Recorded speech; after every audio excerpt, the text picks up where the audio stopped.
Thank you very much, everyone. It's a great honor to be with the President of South Africa, President Ramaphosa, and he is a man who is certainly in some circles really respected, other circles a little bit less respected, like all of us, in all fairness, like all of us. We all like that. We also have a few of my friends. Ernie Els, a great golfer. He's a truly great golfer.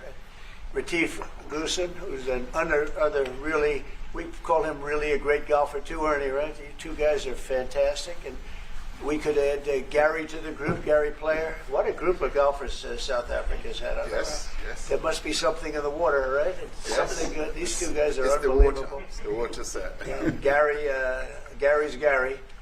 And David Frost, also another one that I Yes. know is such a great one. Indeed. Was he as good a putter as they say, David? He's a putter. He's a putting machine, right? But he's another one. So something very good about South African golf, and golf is still doing great in South Africa. And they have young players I hear coming up that are going to be very good. But it's an honor to have you here, and my friend, it's an honor to have you, one of the greatest businessmen in South Africa and long beyond. Thank you for being here. It's very, very great honor. Appreciate it. So we're going to be discussing certain things. As you know, we have the G20 is going to South Africa. When is that going to be? In November. In November. Thereafter, I hand over to you. And Yes, we have it next you year. originated the G20, so I'll hand over the baton to you, right. and then you lead the That's G20 right. We're in the going to have world. it. We're going to have it the following year. Yeah. So we'll be discussing many things, and some of the things you've been reading about in the papers Yes. and the media. And I would say that, look, the president is a truly respected man in many, many circles, and in some circles he's considered a little controversial. But we're going to be discussing some of the things that are taking place in South Africa and see if we can help. And we want to help.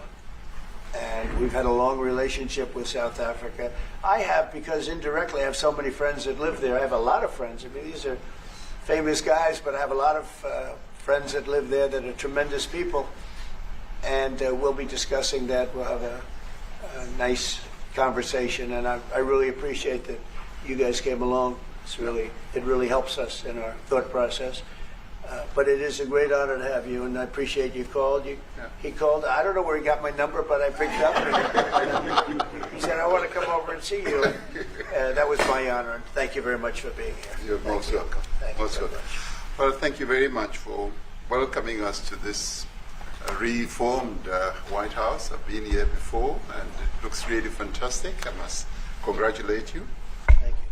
But I also thank you for allowing our delegation. This is a very mixed delegation that you've got. We've got people from government, my ministers.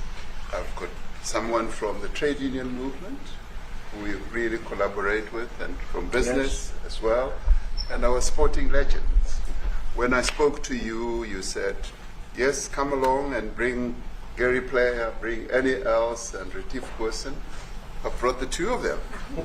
Gary what Player, happened to Gary? I spoke to him, and he said, look, I'm getting rather on in my years, but wishes us luck in this discussion with you.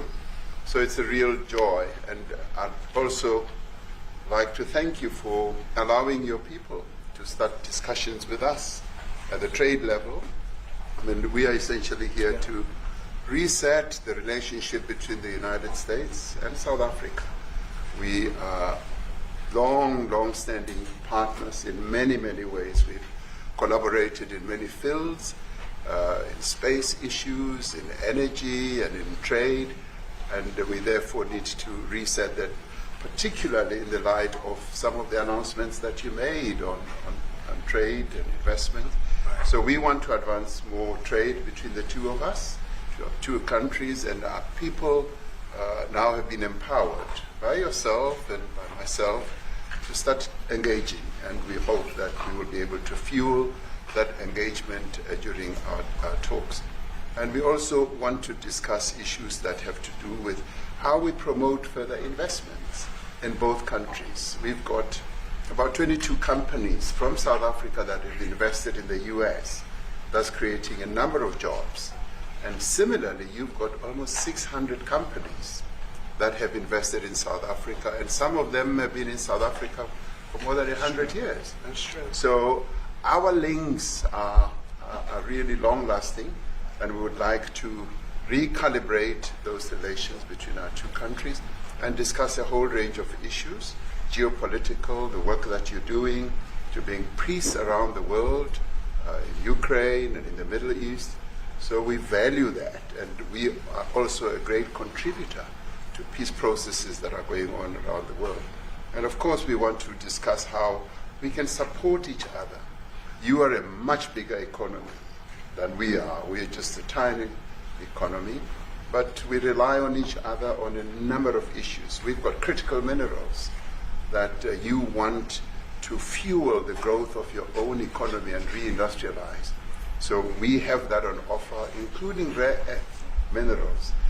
So all that combination of opportunity and the products that we buy from you, as well as what we sell to you, I believe makes up a really good and powerful relationship, which we need to strengthen, which we need to engender, and that is really what has brought us here. And we are really privileged to have, great South Africans in the mix. As you said, you'd like to see them as well. And I brought you a really fantastic golf book. It weighs 14 kilograms. Oh, that sounds good. And it showcases the golf courses in our country. Johann Rupert wrote preface, so did Annie else. And I want to showcase our golf courses. You might remember when I spoke to you and we spoke about golf, you said I should start practicing. And I've started practicing, President, so I'm ready. But let me end just the introductory remarks by thanking you. You may not recall that 5 years ago I spoke to you during the COVID period. Right. And it was at a time when the whole world was going through a really cathartic moment. Right. And we asked for assistance, and you were able to assist us with respirators.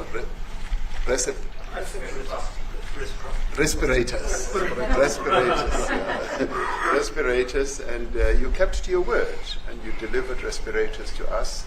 We didn't have as many in our country, and it really helped to help us deal with COVID. So I'm here also to say thank you and to thank the people of America for having helped us during a really difficult time. Being the small economy that we are, we needed help from around the world. And you were there to provide that. So thank you very much. I remember the call. Yeah. We sent 150 respirators. We became the respirator king. We started making them. Nobody had them. We had very few of them. That's right. But they were very helpful. But we sent 150, and I appreciated the letter. You wrote me a letter. And that's right. Yeah. Thank you. Yeah. I appreciate that very much. Thank you very much for that. It really touched my heart after I spoke to you and you delivered. It's a great honor. Thank you very much indeed. Yeah. Any questions, please? Mr. President, you welcome white Afrikaner refugees here. Can you explain to Americans why it's appropriate to welcome white Afrikaners here when other refugees like Afghans, Venezuelans, Haitians have all had their protective status revoked? Well, this is a group, NBC, that is truly fake news. They ask a lot of questions in a very pointed way. They're not questions, they're statements. We've had tremendous complaints about Africa, about other countries too, from people. They say there's a lot of bad things going on in Africa, and that's what we're going to be discussing today. When you say we don't take others, all you have to do is take a look at the southern border. We let 21 million people come through our border, totally unchecked, totally unvetted. They came from all over the world. In many cases, they're criminals. They come from prisons. They come from mental institutions. They come from street gangs. They're drug dealers. So don't say that we didn't take them. We're trying to get them out as fast as we can.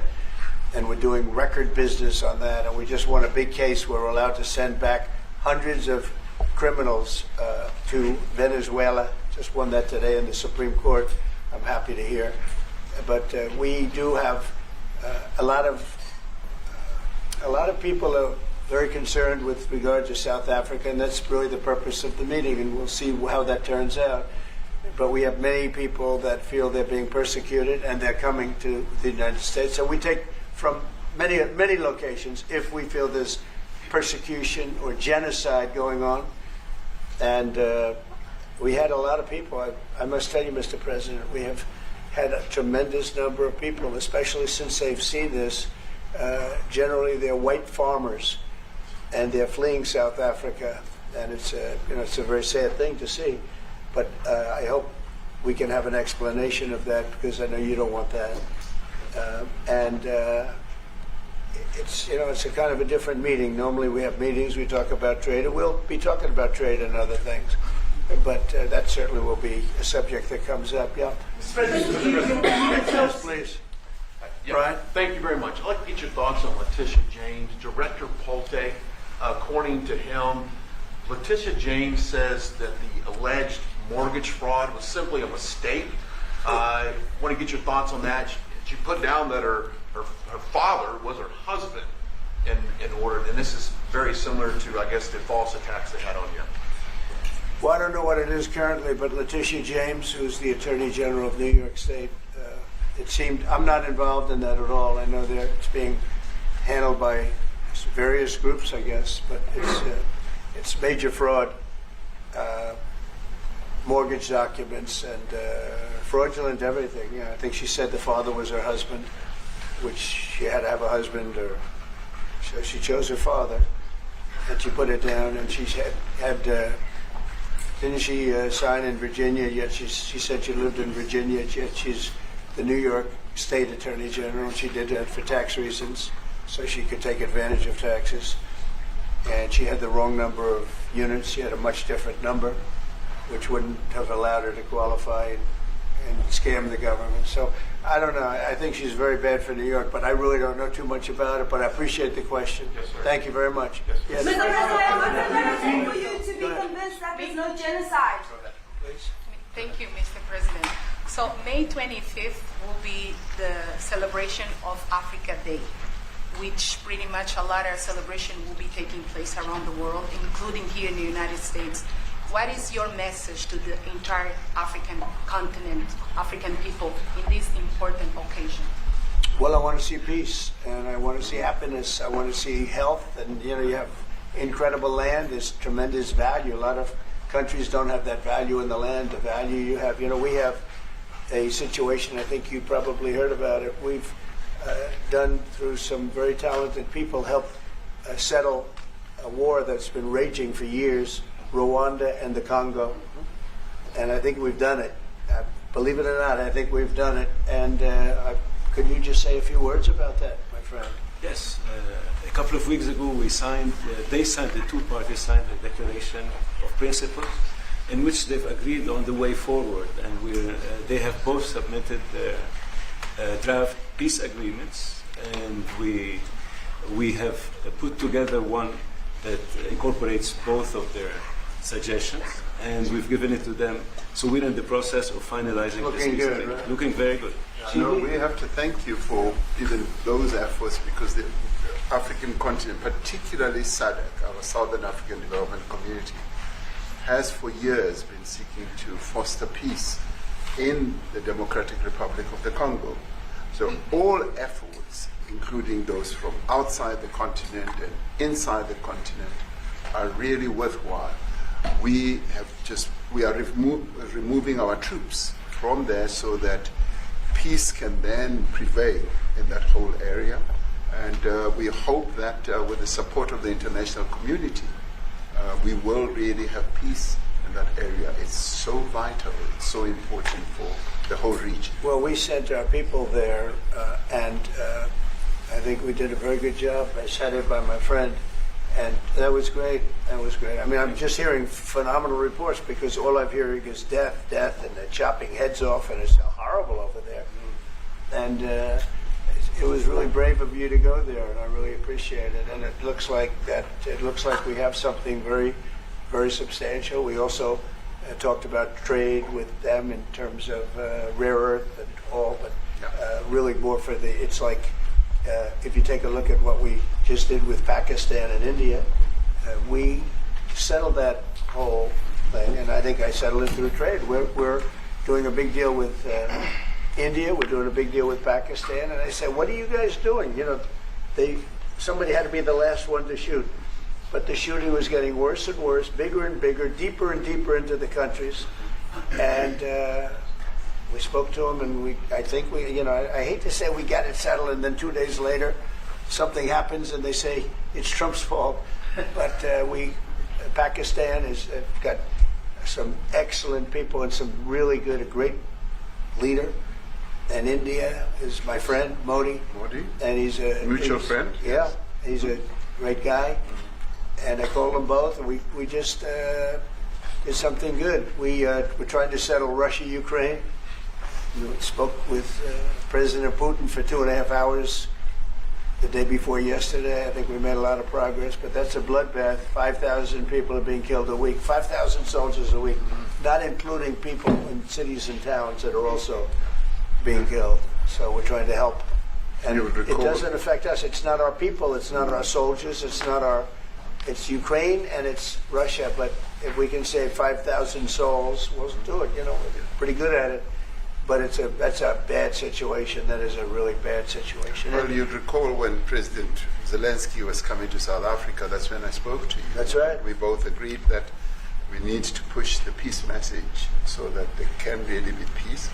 And we've been involved in the Ukraine-Russia conflict for quite a while through my Minister of State Security here. We've been dealing with them, the exchange of children who were taken away, going through names and addresses and all that. So we've been invested in that whole process as well. And the moves that you are making are fully supported by us because we would like to see the end of that war.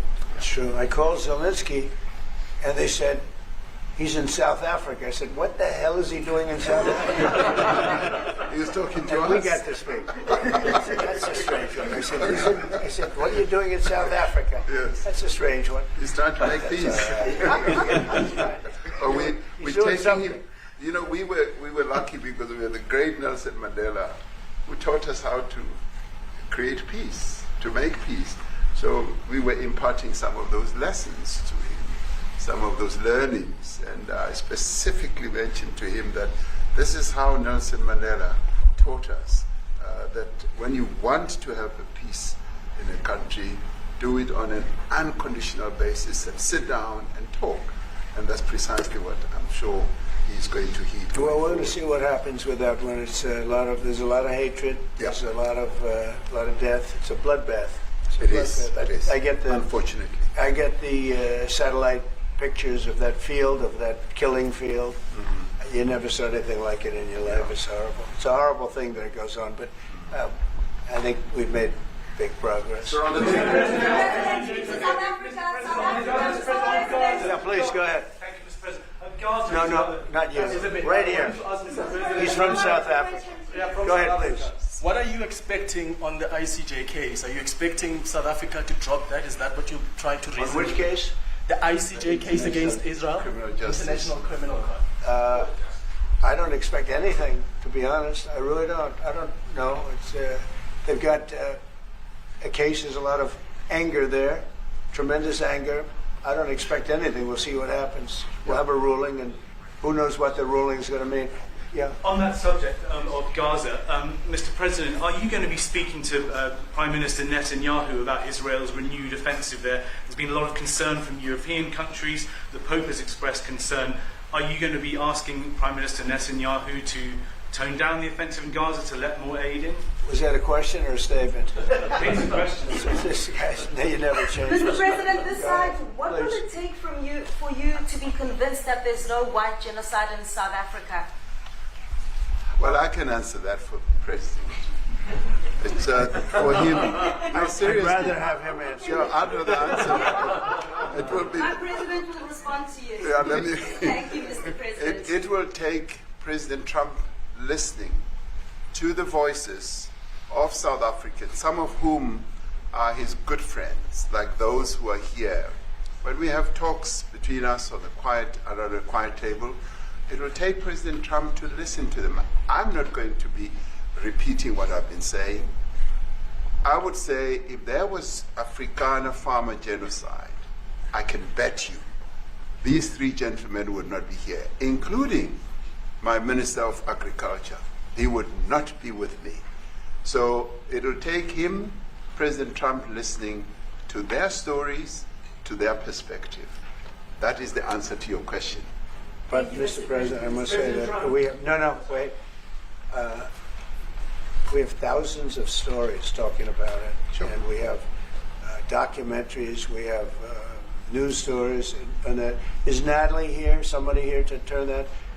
I could show you a couple of things, and it has to be responded to. Yeah, sure. We have, let me see the articles, please, if you would, and turn the lights down.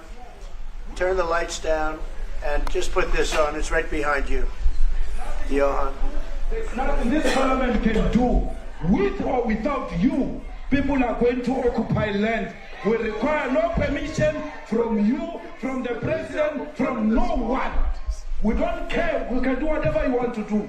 Who are you to tell us whether we can occupy land or not? We are going to occupy land. Yes. South African occupy land. That's who we are. Honorable member, want to do. I can withdraw my membership from this useless parliament. Honorable. Yes, honorable member. Must never be scared to kill. A revolution demands that at some point there must be killing, because the killing is part of a revolutionary act. Shoot to kill. Yamaza. Kill the poor, the farmer. Kill the poor, the farmer. Brr, pa, pa, brr, pa, pa. To kill. Yamasa. Kill the poor, the farmer. Kill the poor, the farmer. The mayor of DA in PE is a white man. So these people, when you want to hit them hard, go after a white man. They feel a terrible pain because you have touched a white man. Not because Mashaba and Soli will not be touched. They will be touched, don't worry. But we are starting with this whiteness. We are cutting the throat of whiteness. It's like Shoot to kill. Yamaza. Kill the poor, the farmer. Kill the poor, the farmer. Brr, pa, pa, brr, pa. Shoot to kill. Yamaza. Kill the poor, the farmer. Kill the poor, the farmer. Brr, pa, pa, brr, pa, pa. I don't know what's going to happen in the future. I'm saying to you, was not called for the killing of white people, at least for now. I can't guarantee the future. Yeah, but I mean, you'd understand somebody watching that, especially as it gets shared on Twitter. They freak out. It sounds like a genocidal.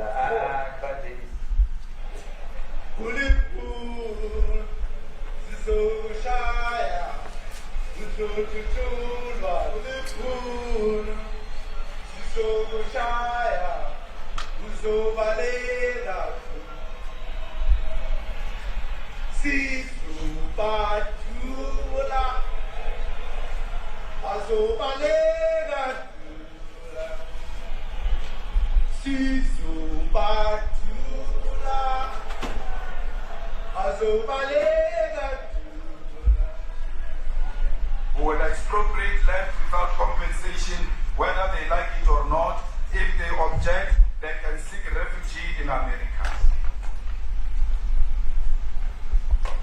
Now this is very bad. These are burial sites right here. Burial sites. Over 1,000 of white farmers, and those cars are lined up to pay love on a Sunday morning. Each one of those white things you see is a cross, and there's approximately 1,000 of them. they're all white farmers, the family of white farmers.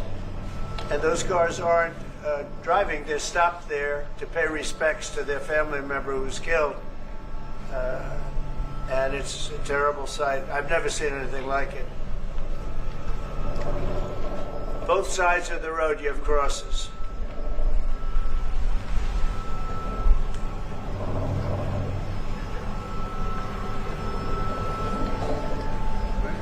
Those people were all killed. Have they told you where that is, Mr. President? No, I'd like to know where that is, because this I've never seen. I don't. Okay. I mean, it's in South Africa. We need to find out.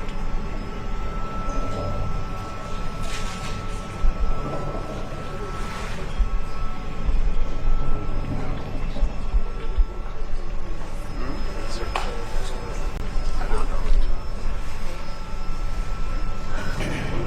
Those people. I don't know. No. Okay. Mr. President, the Pentagon announced that it would be accepting a Qatari jet to be used as Air Force One. Perhaps What are you talking about? Can we have a South Africa question, please? Mr. President, the Pentagon's vote first. What does this have to do with the Qatari jet? They're giving the United States Air Force a jet, okay? And it's a great thing. We're talking about a lot of other things. It's NBC trying to get off the subject of what you just saw. You are a real, you're a terrible reporter. Number one, you don't have what it takes to be a reporter. You're not smart enough. But for you to go into a subject about a jet that was given to the United States Air Force, which is a very nice thing, they also gave $5.1 trillion worth of investment in addition to the jet. Go back, you ought to go back to your studio at NBC, because Brian Roberts and the people that run that place, they ought to be investigated. They are so terrible the way you run that network, and you're a disgrace. No more questions from me. Go ahead. Go ahead, talk about that. Please, may we have a South Africa His name is question, Peter Mr. something. President He's Trump? a terrible If they're reporter. committing genocide, why invite them to the White House? Quiet. I'll be quiet. Quiet. Sure, that's my question now. Let's go. Thank you so much, President Trump. Annika Larson from ENCA in South Africa. Thank you very much Thank for you very hosting much. us. What would you like President Ramaphosa to do about the situation I don't we've just know. seen on the screen? I don't know. Look, these are articles over the last few days. Death of people. Death. Death. Death. Horrible death. Death. I don't know. But you know that there are Pick black anyone. people who are White dying South the most. Africans are fleeing because of the violence and racist laws. And this is all. I mean, I'll give these to you. I'd like So to- when you say what would I like to do, I don't know what to do. Look at this. White South African couple say that they were attacked violently.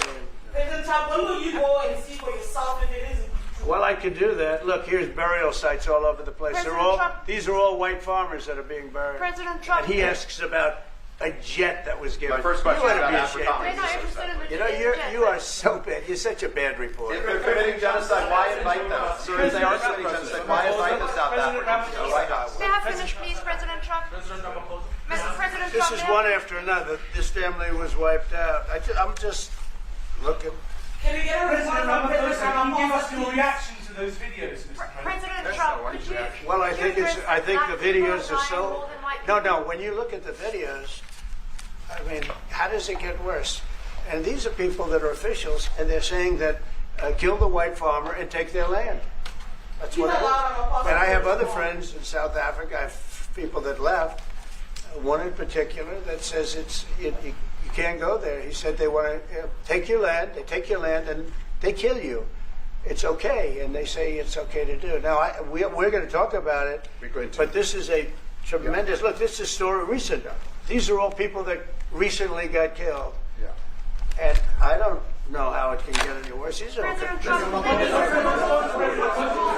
and you know, the men that you saw, the people that you saw in that movie, those are officials. Those are people that were in office. They had one march, they had a dance in your parliament, whatever you may call it, legislature. But let me it was clarify that. terrible. Yeah. Let me clarify that, because what you saw, the speeches that were being made, one, that is not government policy. We have a multi-party democracy in South Africa that allows people to express themselves, political parties to adhere to various policies, and in many cases, or in some cases, those policies do not go along with government policy. Our government policy is completely against what he was saying, even in the parliament. And they're a small minority party, which is allowed to exist in terms of our constitution. But you do allow them to take land. No. You do allow them to take land. Nobody can take land. And then when land. they take the land, they kill the white farmer. And when they kill the white farmer, nothing happens to them. No, there is nothing happens to them. There is criminality in our country. People who do get killed, unfortunately, through criminal activity, are not only white people. Majority of them are black people. And we have now the farmers aren't black. The farmers are not black. I don't say that's good or bad, but the farmers are not black. And the people that are being killed in large numbers, and you saw all those grave sites, and those are people that loved ones going, I guess on a Sunday morning, they tell me, to pay respect to their loved ones that were killed. Their heads chopped off. They died violently. And, you know, I mean, we're here to talk about it, and I didn't know we'd get involved here. But I will say this, that if the news wasn't fake, like NBC, which is fake news, totally, one of the worst, ABC, NBC, CBS, horrible. But if they weren't fake news like this jerk that we have here, if we had real reporters, they'd be covering it. But the fake news in this country doesn't talk about that. They don't want to talk about it, but now they have to talk about it. But they won't. This won't even be a subject. They'll have him talking about why did a country give a free, think of this, why did a country give an airplane to the United States Air Force? Okay? The United States, not to me, to the United States Air Force, so they could help us out, because we need an Air Force One until that's Air Force One, it's being built. 2 of them being built. But Boeing's a little bit late, unfortunately. So why did they give us a plane to the United States Air Force? That's what that idiot talks about after viewing a thing where thousands of people are dead. I'm sorry, I don't have a plane to give you. I wish you did. I'd take it. I would take it. If your country offered the United States Air Force a plane, I would take it. Okay. But coming back to this issue, which I really would like us to talk about, and talk about it very calmly. We were taught by Nelson Mandela that whenever there are problems, people need to sit down around a table and talk about them. Well, there are problems. And this is precisely what we would also like to talk about, including, of course, trade matters, investment matters. So the issues that concern you as the United States. Those are all recent. And those are all deaths. Yeah, in many ways, I mean, one should say you are a partner of South Africa, and you are raising concerns, and these are concerns that we are willing to talk to you about. Let me just add quickly, you know, the criminality that we are experiencing in our country needs quite a lot of technological capability. And in one of our areas in South Africa, we're using US technology, which is able to, in many ways, identify where shootings are happening and all that. And I'd like to talk about that, because there is support that we can get from you as the United States to help us deal with all these acts of criminality. And that is what I believe partnership is all about. And we are here as a partner so that we can help each other whenever there are challenges. So I'd like us to discuss it, and of course outside of the media, so that we sit down and have a really good discussion that will lead to good outcomes. Are there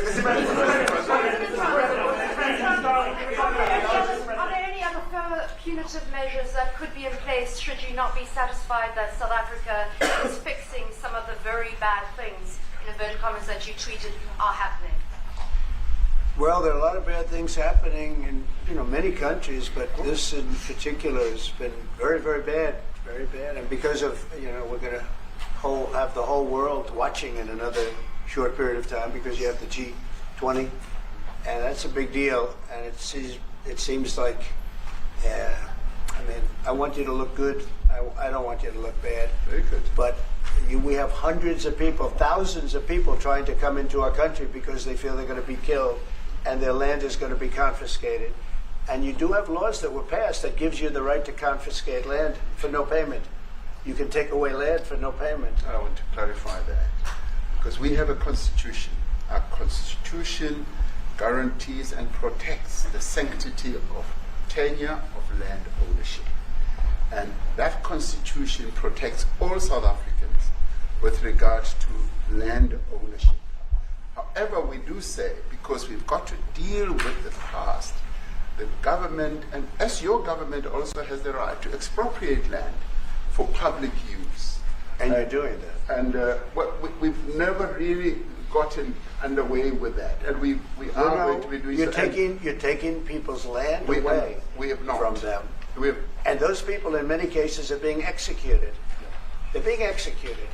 And they happen to be white, and most of them happen to be farmers. Mm-hmm. And that's a tough situation. I don't know how you explain that. How do you explain that? They're taking people's land away, and in many cases, those people are being executed. And in many cases, it's not the government that's doing it. It's people that kill them and then take their land, and nothing happens to them. But we have thousands of people that want to come into our country. They're also going to Australia in a smaller number. But we have thousands of people that want to come into our country, and they're white farmers, and they feel that they're going to die in South Africa, and it's a bad thing. Yeah, please. What can South Africa do? What concessions would you like to see them make to improve relations with the United States? Then I have one more for President Ramaphosa afterwards. Well, we just spoke about, I got them a very, very complex machine, 150 of them. And I was asked by the president if he could help. And I did that. And, I have great feeling for all countries. I deal with all countries. But I have a great feeling for South Africa because I have friends. I have a couple of friends, a few friends here today. But I have many friends from South Africa. But many of those friends are not, they can't go back. I have Elon is from South Africa. I don't want to get Elon involved. That's all I have to do, get him into another thing. But Elon happens to be from South Africa. This is what Elon wanted. He actually came here on a different subject, sending rockets to Mars, okay? Yes. He likes that better. He likes that subject better. That's right. But Elon is from South Africa, and I don't want to talk to him about that. I don't think it's fair to him. That's right. But I will say that people are fleeing South Africa for their own safety. Their land is being confiscated, and in many cases they're being killed. And that scene of, you see how many crosses they have. Those crosses, that's a dead person in every one of them.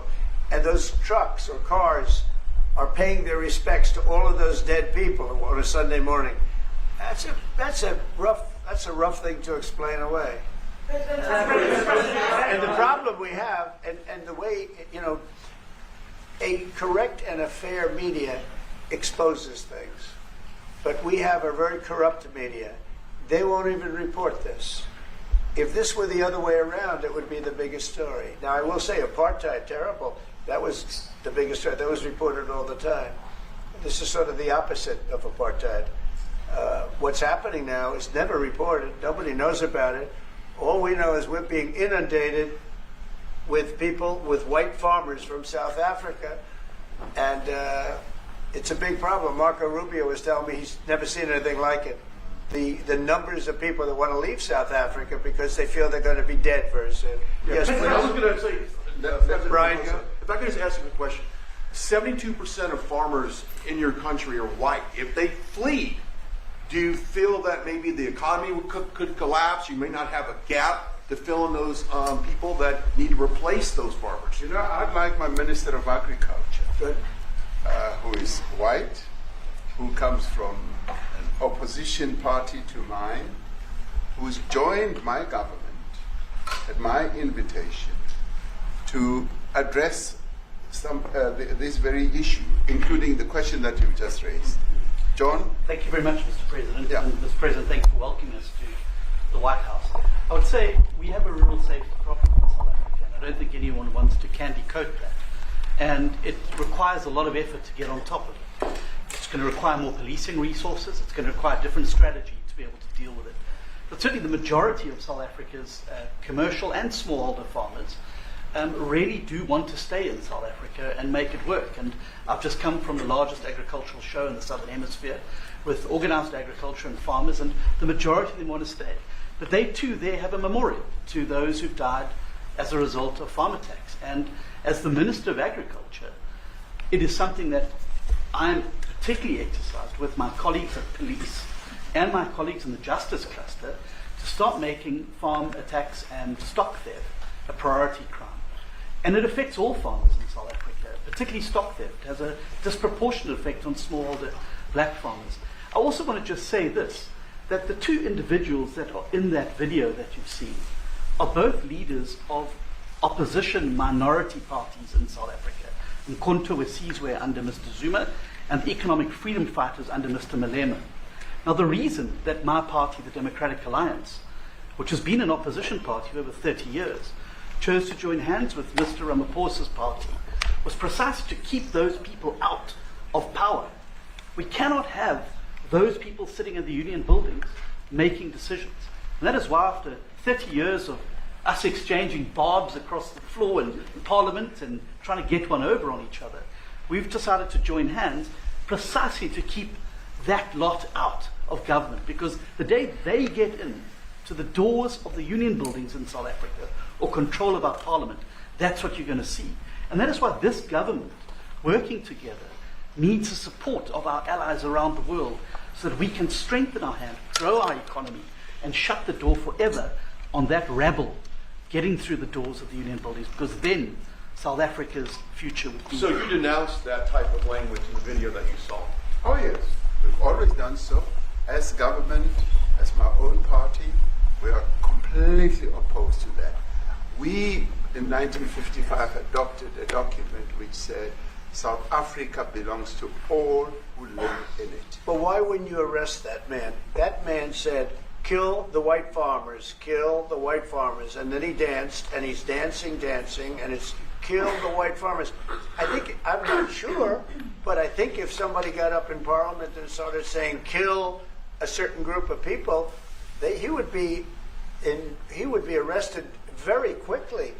That man is going all over South Africa, and that's not a small party. That was a stadium that holds 100,000 people, and I hardly saw an empty seat. That's a lot of people. That's a lot of representation. And those crosses, we have dead white people, dead white farmers, mostly. And you take a look at Australia, they're being inundated, and we're being inundated with people that want to get out. And their farm is valueless. It's valueless. And they just want to get out with their life. And this is a very serious situation. And if we had a real news or real press or media, we don't have that because they won't talk about this because they're all guys like that idiot. But if we had a real press, it would be exposed. And you know, the beauty of exposing it is it's like a cleansing action. When it gets exposed, it'll get fixed. That's when it'll get fixed. But people don't talk about it. And I'll tell you who's talking about the thousands of people that are fleeing South Africa right now. We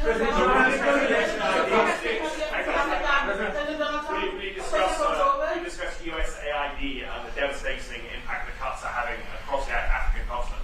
Yeah, well, it's devastating, and hopefully a lot of people are going to start spending a lot of money.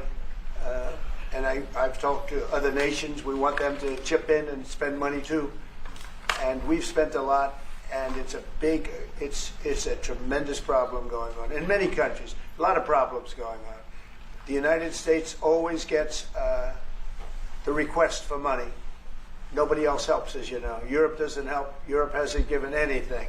All they do is sue our companies. You know, they sue Apple, and they sue all of our companies. Apple had to pay $17 billion on a nonsense lawsuit. Very unfair. But we're going to always be there to help. It's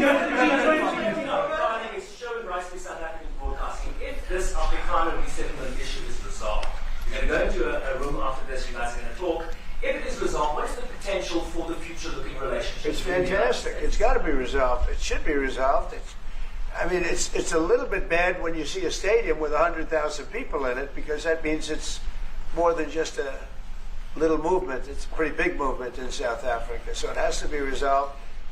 It'll be the end of the country if it's not resolved. But is there potential for the relationship moving forward? I hope so. That's why I'm here.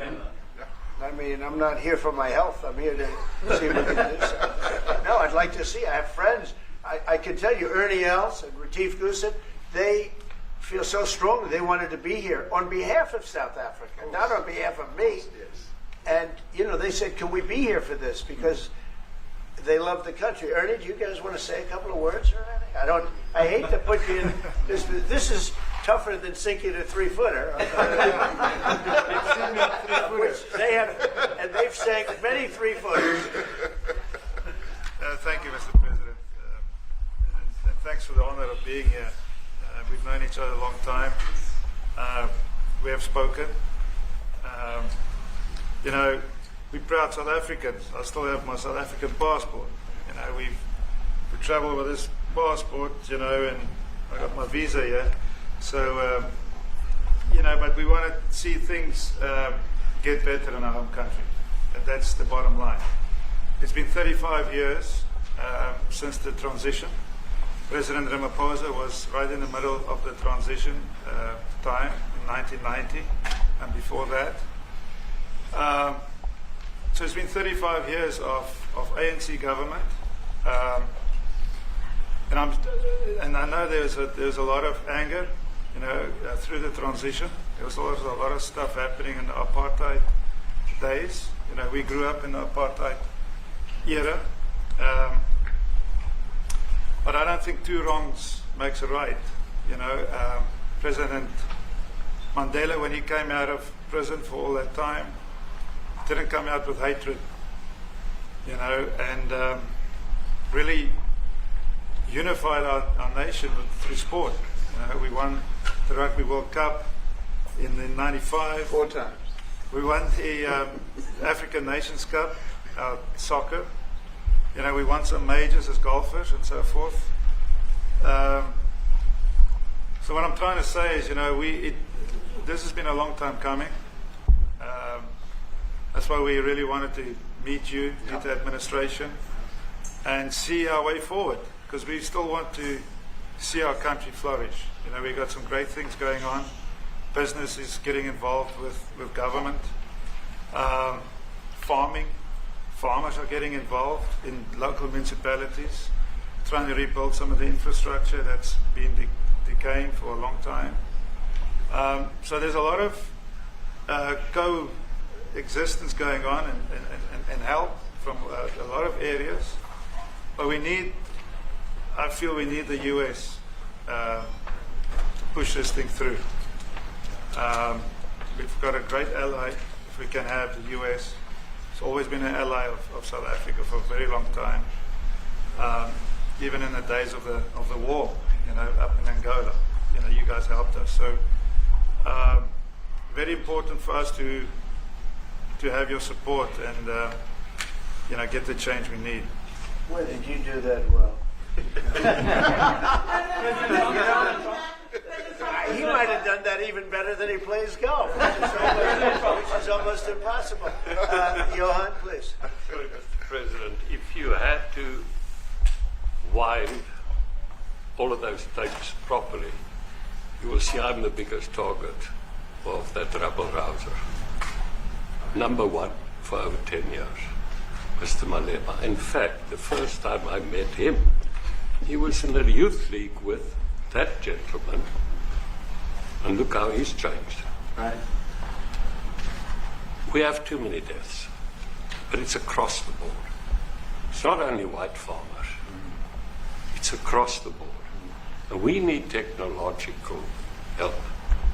We need Starlink at every little police station. We need drones. I actually got drones donated for the peace parks to stop elephant and rhino poaching. And his predecessor stopped the importation because he said the United States would spy on us. I mean, US basics, the ridicule. So if you can help us. Remember, sir, you and I lived in New York in the 70s. We never thought New York could be what it became. 2 commissioners, a tough mayor. We need your help to stop this awful killing. But it's across the board. Ernie is right now building a house in George. I'm building 3 cottages for my grandchildren on a farm outside Graaff-Reinet. I often go to bed without locking the door. And we have a serious problem with illegal aliens who stream across the border. And if you really look at our statistics, a lot of these murders, firstly it's unemployment and illegal aliens. And then I met Vice President Watts many years ago at the Charlie Rose show. My wife loved the book. And she reminded me this morning that you emphasized the devastation that occurs when big companies leave towns and cities, and there's a culture of dependency that develops. I remember you discussing it. Now that's our problem. If we don't get our economy to grow, the culture of dependency and the lawlessness will increase. I've been against apartheid all my life, and I'm their #1 target. Please just Google my name and Malema. You'll see it, sir. Yeah. He marched on the But farm. the crime is bad. The crime is terrible, sir, but Mr. Steenhuisen won't admit to it, but he runs the Western Cape, where I live. And the biggest murder rate is in the Cape Flats. Gangs. We've got gang warfare. Like your M33 or whatever, these guys. We've got the equivalents there. But we need your help, sir. And we need Elon technology. Well, one of the real areas of support is really in investments. We've got to grow our economy, because through growing the economy, we're then able to create more jobs. Because crime really thrives where there is inequality and unemployment. And that is one of the reasons that has brought us here, to improve our investment relations, our trade relations, so that we can preserve the number of jobs that your companies have created in South Africa. By virtue of what we export to you, we are able to create up to 500,000 jobs in the auto industry, in the agricultural industry, and a number of other industries, mining, where we export things to you. And we also know that as South African companies invest here, you are also able to create jobs. So it's a mutually beneficial relationship. So our main real reason for being here is to foster trade and investment, so that we are able to grow our economy with your support, and so that we are also able to address all these societal problems, because criminality thrives when people are unemployed, when they have no other hope to eke out a living. So that is what we need to resolve. And your support, your partnership with us is what is really going to give us a strong capability to move forward. Ricky, excuse me, do you have anything to say? I mean, I don't want to leave you out. You know, the guy won 3 or 4 majors. 3 or 4? No, only 2. That's a lot. By the way, 2's a lot. A lot of tournaments you won too. Do you have anything to say? Yeah, thank you, Mr. President. President Ramaphosa. I grew up in an area in South Africa that is a farmland area, Polokwane. Yeah. And there is some issues up there. Obviously, my dad was a property developer as well as a part-time farmer. And yeah, some of these buddy farmers got killed. The farm is still going. My brothers run it. But it's a constant battle with farms they're trying to burn the farms down. chase you away. So it is a concern to try and make a living as a farmer. And at the end of the day, without farmers, there's no food on the plate. So we need the farmers And to your brother produce loves the food. farming, right? He wouldn't do it. He wouldn't even want to do what you're doing, right? They love farming. They don't want to leave. But it's a struggle. Yeah, and food and fresh water is the most important thing in life. Without those two things, we can't survive. How is the water there? The water is great. Obviously, all the water comes out of the borehole, out of ground for us down there. But yeah, it is a battle to get the water out sometimes when all the equipment gets stolen all the time that you're trying to get the So water does out. your family and your brother, do they feel safe on the farm? They live behind electric fences, try and be at night safe. But it is constant whenever you leave that something could happen. And there's nowhere to live. Both of them has been attacked in their houses. My mom's been attacked in her house when she was 80. So it is difficult. But the guys live a great life despite everything going on. Something. President Trump, I brought along the president of the largest trade union in our country, Ziggy Solosi, because she leads many, many workers, more than 1 million, 2 million workers, and maybe we should give her a chance to say something because she's come all the way to join us. Thank you very much, Mr. President Trump, Thank you. for having us, and President for extending the invitation to us as organized labor. And I must say that we are here to support the initiative that has been made by our government with business, of course, as organized labor. We've been coming to Washington on the AGOA trade relations in the previous regime, and I think at the center of it all, for me, it is exactly what Mr. Rupert has said, the importance of us growing the economy. We have always emphasized when we were here and kept on coming and negotiating on AGOA that the 600 US companies that are based in South Africa, as you said, President Ramaphosa, 500,000 jobs will be wiped out. We need more foreign direct investment in our country. We are not just talking about those that will lose employment, but we are talking about over 40% of people that are unemployed, that have no hope of ever finding a job. And we think that, correctly, as they have said, that we need to deal with the issue of porous borders in our country so that everyone that comes in is documented. We also need to, and I would have thought that the minister would address the issue of land expropriation and how the policy works in South Africa.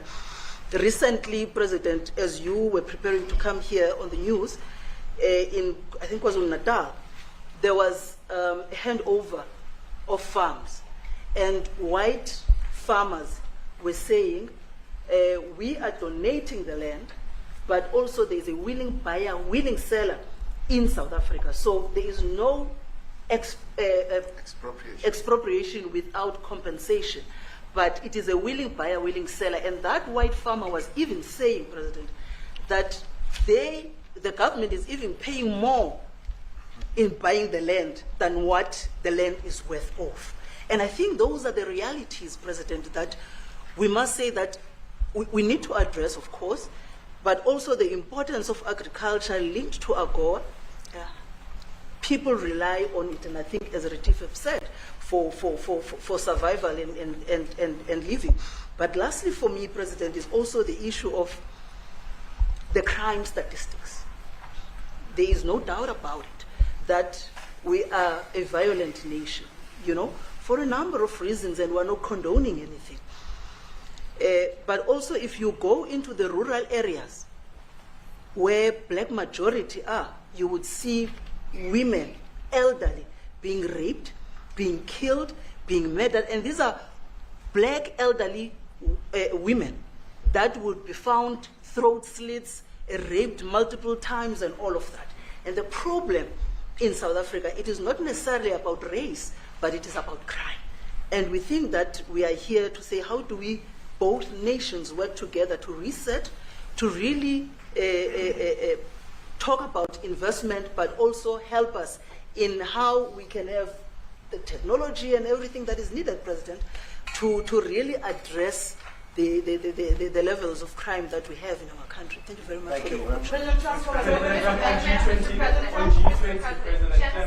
Genocide is a very strong word. I'm wondering if you've made up your mind as to whether you believe genocide is occurring in South Africa or you still have doubts. And if you have made up your mind, why invite President Ramaphosa here today for this conversation? Well, I haven't made up my mind. I hate to see it from the standpoint of South Africa, but also, I'm trying to save lives. I'm working with Russia and Ukraine. I don't have to do that. It's not our war. It was started by other people.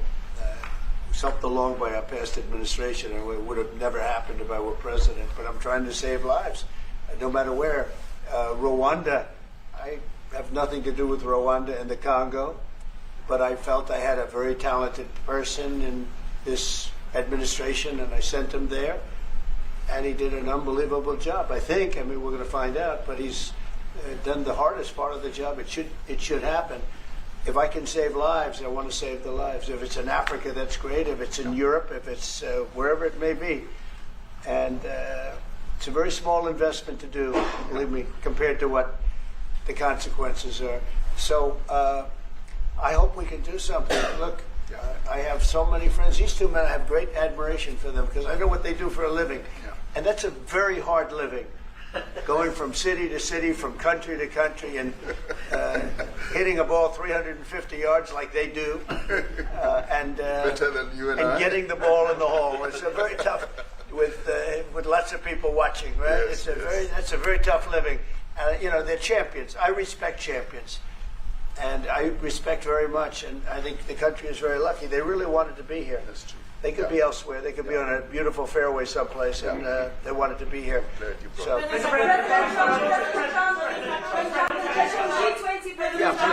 name is Yanda Mhobo from Newsroom Africa in South Africa. How important is it for the United States to be at our G20 summit in November, given the relationship between our two countries? You've just heard what has been said to you just now. Are you coming? And are you preparing to come? So without the United States, the G20, just like the G7, used to be the G8, but brilliantly they threw Russia out. Would have been a lot better if Russia was in. A lot of people would say, oh, that's not it. Because if Russia was in, you probably wouldn't have this war. And if you had a different president, you wouldn't have the war either. But we have a G7. It's important that the United States is at both of them. I think without the United States, I really believe it's not very important. It's not the same meaning. As I said to President Trump, the U.S. really originated the G20.